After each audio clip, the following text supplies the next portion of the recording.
Assalamualaikum warahmatullahi wabarakatuh.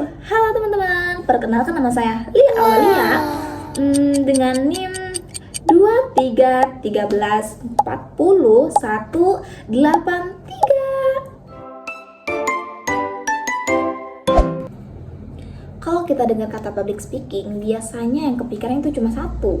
Apa teman-teman? Nah, berani ngomong di depan banyak orang. Padahal sebenarnya public speaking itu gak sesederhana itu. Nah, banyak orang yang sudah tampil, yang sudah berani tampil nih di depan banyak orang, tapi penyampaiannya itu masih terasa kurang jelas, kurang terstruktur, atau bahkan gak sampai ke audiens gitu materinya. Audiensnya gak ngerti gitu. Nah, disinilah pentingnya memahami apa saja syarat dalam public speaking. Yang pertama adalah memahami audiens. Kita itu harus tahu kita lagi berbicara dengan siapa. Misalnya, apakah dengan mahasiswa, apakah dengan pelajar, apakah dengan orang tua, atau bahkan dengan anak-anak. Nah, dari situ kita bisa menyesuaikan bahasanya, gaya bicaranya, atau cara kita menyampaikan pesan tersebut kepada audiens kita gitu. Supaya apa teman-teman? Kalau misalkan sudah sesuai dengan audiens, maka materinya juga mudah dipahami dan diterima oleh audiens.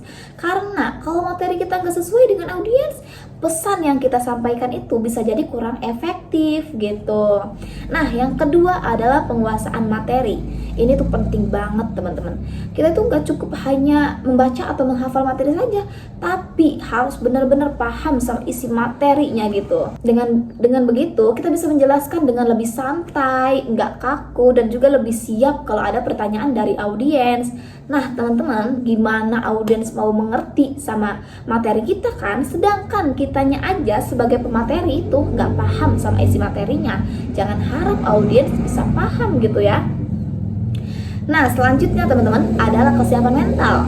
Rasa gugup itu hal yang wajar, bahkan dialami oleh banyak orang. Tapi kalau kita sudah mempersiapkan diri dengan baik dan juga sering latihan, nah rasa gugup itu bisa terkontrol.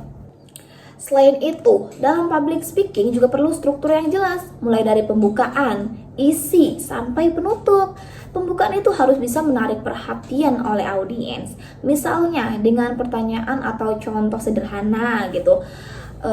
Bisa juga diiringi dengan ice breaking dan sebagainya. Terus isi disampaikan secara runtut agar mudah dipahami oleh audiens. Dan yang terakhir, penutup yang bisa menyimpulkan inti pembahasan supaya audiens itu ingat gitu sama pesan utamanya. Nah, kemudian teman-teman, ada juga teknik vokal. Cara kita berbicara sangat berpengaruh terhadap bagaimana audiens menerima pesan kita. Kita tuh harus memperhatikan kejelasan suara, intonasi, kecepatan berbicara. Jangan terlalu cepat, tapi juga jangan terlalu lambat. Kalau misalkan kita ngejelasin materinya itu terlalu cepat, bisa aja ada typo gitu, atau bahkan ada kata yang terlewat, sehingga audiens itu akan sulit untuk memahaminya gitu. Nah teman-teman, gak kalah penting nih, yaitu persiapan yang matang. Mulai dari menyiapkan materi, memahami alur pembicaraan, sampai menyiapkan media seperti PPT atau alat bantu lainnya.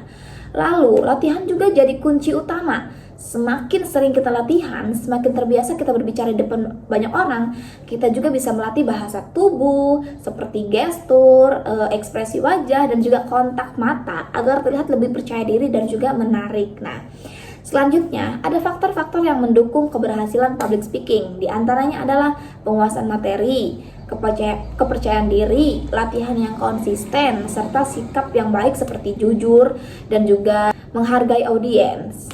Selain itu, penggunaan bahasa tubuh yang tepat juga bisa membantu memperkuat pesan yang kita sampaikan. Namun, di sisi lain, ada juga faktor penghambatnya teman-teman.